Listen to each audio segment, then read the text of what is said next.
Fala pessoal, tudo bem? Patrick Sampaio, médico neurologista, e hoje eu estou aqui com vocês para falar sobre um tema muito importante e claro, que é uma queixa muito comum dentro do meu consultório e claro, e tem muitas dúvidas de pais e familiares. E que tema é esse?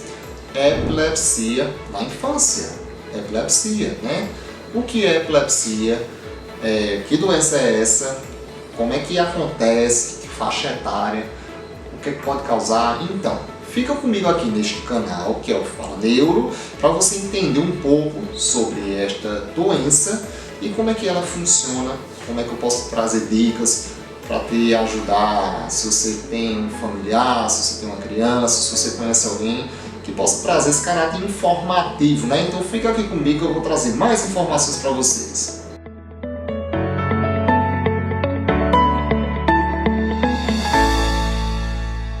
Então, pessoal, alguém tem ideia do que é epilepsia?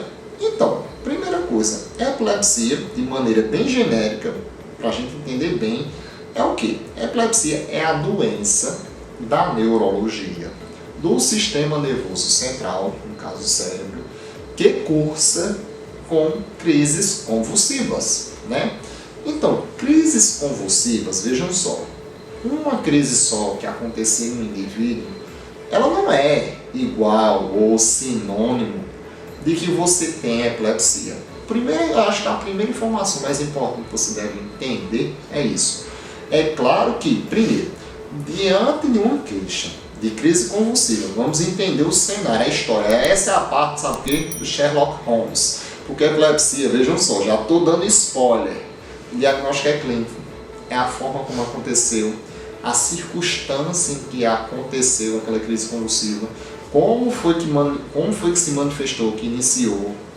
Será que teve uma pancada? Será que caiu? Será que estava com alguma doença clínica? Será que estava desidratado? Será que estava com febre?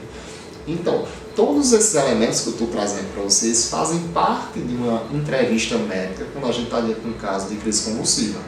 Mas volta lá para aquela história da crises convulsivas, né? É o nome da doença neurológica, chama epilepsia. Então vem cá, para eu ter epilepsia, chegar a esse diagnóstico, eu tenho que ter crises, presenciar ali crises espontâneas, ou seja, aquele paciente, sobretudo, tem que ter crises espontâneas, ou seja, não provocadas num intervalo maior que 24 horas.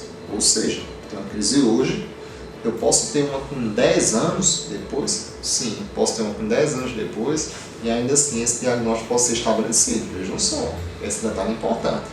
Mas vejam só, que faixa etária isso pode acontecer? Então, pessoal, vem cá.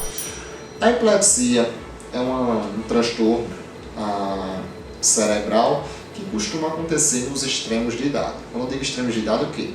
É um transtorno que pode ser relativamente muito mais frequente na infância e no envelhecimento cerebral.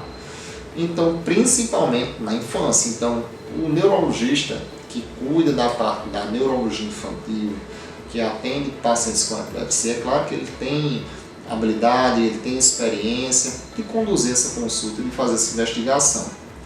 Então, a gente tem epilepsia nesse contexto. Então, vejam só. Se eu tenho crianças que têm crises, que tiveram crises, né, espontâneas, não provocadas, que não teve um acidente, que não teve febre, que foi presenciado, que aconteceu dormindo, geralmente isso aí já seria um motivo para os pais procurar, né? E que teve mais de uma crise, um intervalo maior que 24 horas. E que nessa história a gente vai investigar, que acha uma chance de recorrência, ou seja, a gente meio que faz uma estimativa na investigação ali, que se essa criança tem um risco de ter mais de que 60% de chance de ter outra crise, então a gente já dá para fechar esse diagnóstico. Então, primeira coisa, quando a gente fecha um diagnóstico de epilepsia, a gente tem algumas situações. Por quê? Epilepsia é um tema muito vasto, ele é muito grande. E a gente tem vários tipos de epilepsia, inclusive também vários tipos de crise. Eu só vou dar uma classificada aqui na epilepsia. Então assim, a gente tem epilepsias que são autolimitadas, ou seja, restritas à infância. A gente tem epilepsias que realmente são condições graves. Isso mesmo, são condições graves que cursam com retardo, com perda de funções neurológicas. Essa daí a gente chama o nome de encefalopatias epilépticas, ou seja, quando a epilepsia causa um transtorno ao desenvolvimento do cérebro. Esse termo, encefalopatia, quer dizer isso, quando a gente tem algum transtorno, alguma condição que causa um prejuízo na função cerebral como um todo. Então a gente traz o termo como encefalopatia. Então a gente tem a própria epilepsia causando a encefalopatia, que é um transtorno do desenvolvimento. Aí temos um grupo de algumas doenças nessa circunstância. Aí, por exemplo, eu vou dar alguns nomes para vocês que talvez sejam nomes conhecidos. Síndrome de Lennox-Gastaut, síndrome de Dravet, a síndrome de West, são, digamos, as três principais aí que cursam com regressão da função neurológica. Além disso, veja só o trabalho que assim, o neurologista tem quando a gente está diante de um caso desse. Mas no geral, vejam só, isso aqui não é para assustar você que está do outro lado não, tá?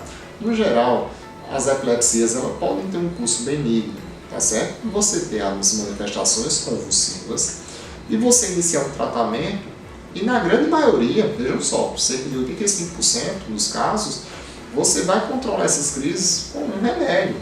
Mas por que preciso de um remédio? Por que eu preciso fazer o tratamento? Veja só, o cérebro em desenvolvimento, diante de crises convulsivas, ele pode ter prejuízo no desenvolvimento de outras esferas que a gente costuma ver em crianças não tratadas ou que não estão com tratamento adequado, que a gente está tendo muita crise, que é dificuldade de concentração, dificuldade no aprendizado, tá certo? A gente vai ter dificuldade na evolução de habilidades cognitivas. Muitas vezes as crianças podem evoluir com atraso de linguagem. Então veja que a epilepsia hoje se torna um tema, de certa forma, muito delicado. Um tema que tem que ser muito levado a sério e, claro, uma avaliação clínica muito refinada. Veja, eu costumo dizer que quando eu tenho um paciente epiléptico, sobretudo uma criança, a gente começa a trajetar, assim, fazer uma trajetória de conhecimento, entender a vida daquele paciente, porque você vai precisar de uma riqueza de detalhes, de como as coisas acontecem, de como as coisas evoluem, como é que está indo o aprendizado dela. Muitas vezes não é só o fato de dar um remédio, você no acompanhamento precisa entender como é que está o relatório pedagógico dessa criança, para você saber se existe alguma influência daquele controle de crise, ou se o remédio está uma dose excessiva que gera efeito colateral. Veja, muito detalhe que a gente vê numa consulta. Então, isso é um tema que eu trouxe aqui para vocês para trazer esse panorama, claro, essa visão de como a gente, neurologista que cuida de casos infantis, como eu estou falando aqui que é o predomínio dessa doença, tem nessas situações.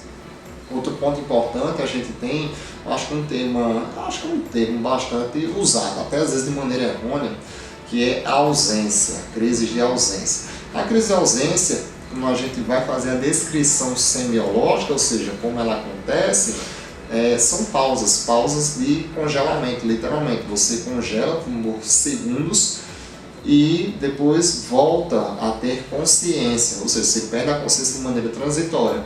E esse tipo de epilepsia é comum, sim, numa faixa etária da infância, tá certo? Ela não é uma situação que a gente vai utilizar ali no adulto. Então, assim, adultos não tendem a ter crises de ausência. Eles têm crises que a gente chama de parada comportamental, que podem durar muito mais tempo. Então, esse é um equívoco chamar de dizer que o adulto está tendo crise de ausência. Porque a ausência infantil é um padrão característico, inclusive no exame de eletroencefalograma que a gente tem para crianças. Então, pessoal, vejam só, algo muito importante. Então, assim, epilepsia é um tema complexo, um tema muito denso. Eu vou deixar aqui aberto para vocês comentem, façam perguntas, porque vejam só, eu vou começar a trazer também outros vídeos explicando, por exemplo, crises convulsivas febris, a semiologia de algumas crises neurológicas, que podem ser das mais variadas possíveis. Por exemplo, tem paciente que só tem crise que fica parado, só piscando o olho, tem crise que o paciente só fica congelado aqui, bocejando, ou então manipulando algum objeto que esteja na mão. Tem crise que o paciente com movimentos que a gente chama hipercinéticos, que é um movimento muito amplo. Tem crise que o paciente inicia-se com um grito e começa a ficar com uma postura rígida de um lado do corpo. Ou seja, a manifestação disso é muito ampla. Eu sempre digo que a epilepsia ela é um livro de neurologia assim aberto, quando a gente chama da neuroanatomia, porque você praticamente, quando você vê o início da crise e a forma como ela acontece no cérebro inteiro, então você vai ver a evolução de áreas que representam o cérebro. Então, é assim, quando uma história bem tirada, bem refinada, a gente chega a um diagnóstico muito interessante. E lembrando, as epilepsias também estão envolvidas com doenças genéticas. Hoje, como a gente tem a questão dos exames genéticos, como vão nos auxiliar nessa investigação com o que é que está causando aquela epilepsia. Então, um tema que eu sempre digo a vocês complexo, né? Então, assim, pessoal, se esse vídeo trouxe informações, se esse vídeo é a ponta do iceberg, ele vai trazer informações para quem é que tem um paciente assim, que você tem um amigo, um conhecido, que tem um filho portador de epilepsia, que está precisando de ajuda, encaminha, talvez seja importante, e vai clarear, vai trazer informação para ele, de forma que desmistifique um pouco o tema, tá certo? Outra dica importante que eu vou dizer: encontrei minha criança com crise, o que fazer? Primeira coisa, apoiar a cabeça, colocar a criança de lado e sim, chama o SAMU, não tem muito o que fazer. Então, pessoal, não coloque o dedo na boca de uma criança, na boca de uma pessoa em crise convulsiva, porque você corre o risco de perder o dedo, machucar feio, a pessoa está inconsciente, vai morder esse dedo, não existe isso, tá bom? Então a única recomendação, apoie a cabeça se estiver no chão, bota de lado, porque realmente vai babar, então essa saliva, se ficar nessa pulsão de papo para cima, tende a cair na via aérea e a pessoa se engasgar. Então, cabecinha de lado e o que? Liga pro SAMU. Eu tenho meu carro pronto. Não, liga pro SAMU e hospital. Não tem o que fazer. Eu sempre vou dizer uma coisa, não inventem moda.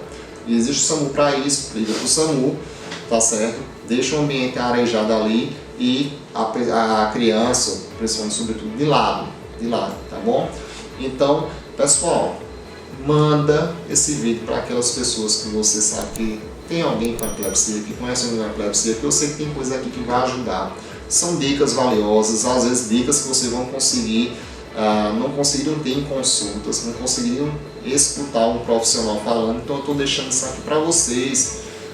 Ativa o sininho, quem não conhece, marca aqui nossos vídeos, se inscreve no canal, porque eu estou aqui no Fala Neuro para trazer muito conteúdo para vocês, desmistificando, trazendo conteúdo claro e direto, um papo reto aqui com você. Então fica aqui comigo com Fala Neuro.